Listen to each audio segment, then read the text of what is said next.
Hai, Assalamualaikum dan salam sejahtera. Apa khabar anak-anak pelajar di luar sana dan rakan-rakan guru? Abadin doakan semoga kalian sihat sejahtera di samping keluarga tercinta. Dan ingat, kita jaga kita. Baiklah, pada kali ini Abadin akan bawakan anda bagaimana ingin membina perangan isi yang cemerlang dan matang. Abadin nak ingatkan, dalam membina perangan isi, 4 perkara wajib yang perlu ada. Iaitu pertama, isi yang tepat. Kedua, huraian yang jelas. Ketiga, contoh yang nyata. Dan yang keempat, penegasan idea tersebut. Baiklah, dalam membina perangan isi, pastinya kita telah diajar pelbagai formula dan kaedah untuk membina perangan isi. Bagi Abadin, semua yang telah kita pelajari itu benar belaka. Dan terpulang pada anda ingin menggunakan formula mana untuk membantu anda mengarang dengan cemerlang.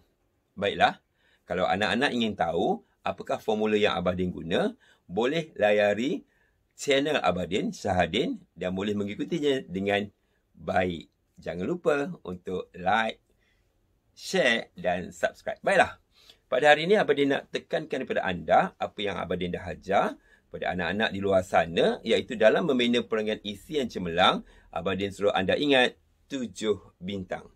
7 bintang untuk memastikan karangan cemerlang. Yang pertama, isi yang tepat. Abadin huraikan sedikit. Itu isi yang tepat, kita menjawab tugasan. Jangan kita terpesong. Kalau terpesong, makanya amat rendah. Pastinya apa yang tepat itu, kita menjawab tugasan. Contohnya, kalau soalan tanya peranan anda, maka perlu ditukarkan kata ganti nama diri anda kepada saya. Dan kalau tanya langkah, jawab langkah. Itu yang pertama, maksudnya isi perlu tepat.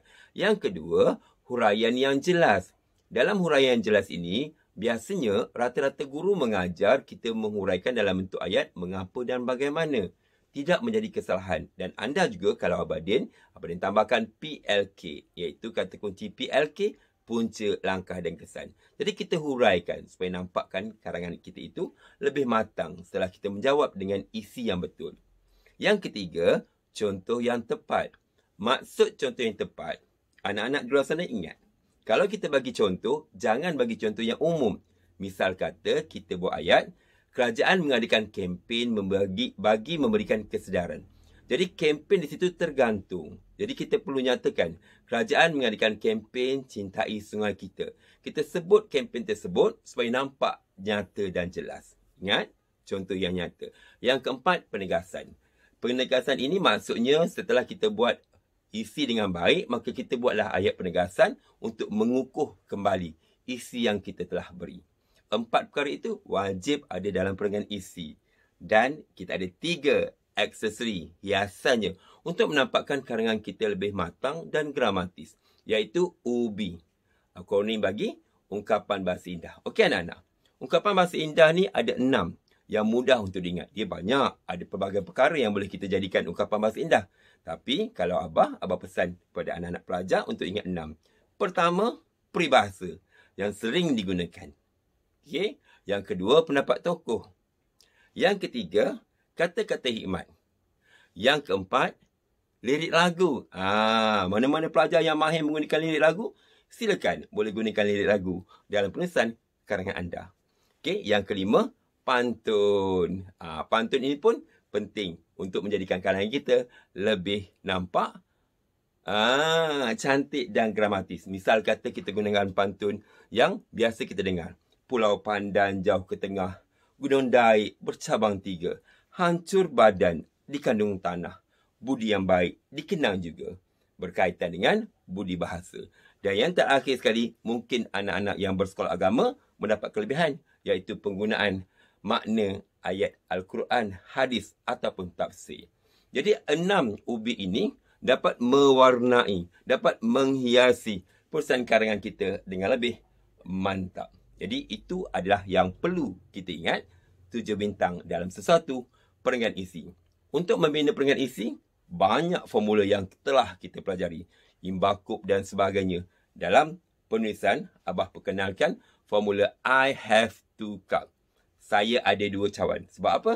Ingat perangan pendahuluan, Abah ajar formula Abah, misuk. Makan misuk. Lepas makan misuk, mestilah perangan isi, I have 2 cup. Saya ada 2 cawan. Apa dia I? I adalah isi. Maksud kita nyatakan isi yang kita fikirkan relevan. Kedua, I have. Have ni maksudnya huraian. Jadi huraian ini mestilah kita beri dalam bentuk sama ada mengapa, bagaimana, ataupun ingat kata kunci apa? PLK, punca langkah kesan. Okey? Okey, H. Paling minimum 2. Okey? Kemudian contoh. Contoh ni kita boleh bagikan contoh yang nyata, yang seperti apa maklumkan.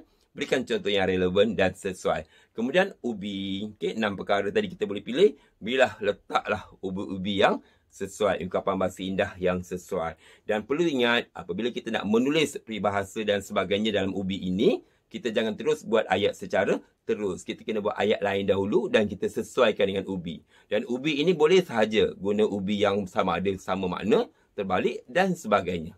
Dan seterusnya, P, penegasan. Pastinya dalam perenggan isi itu, kita bina ayat penegasan bagi mengukuhkan idea yang kita berikan. Jadi, I have 2 cup. Saya ada 2 cawan. Ingat, untuk lebih faham, boleh tonton video Abah Din untuk penulisan karangan yang cemerlang. Kemudian anak-anak, pastinya kita memastikan ayat yang kita buat itu tidak melakukan, kita tidak melakukan kesalahan tata bahasa dan sebagainya. Hurai dengan jelas, buat ayat yang gramatis, dan insya-Allah kita akan memperoleh karangan yang mantap dan cemerlang. Ingat, buat karangan perenggan isi, ingat 7 bintang. Semoga bermanfaat dan dapat dikongsikan bersama. Jangan lupa untuk like, share dan subscribe.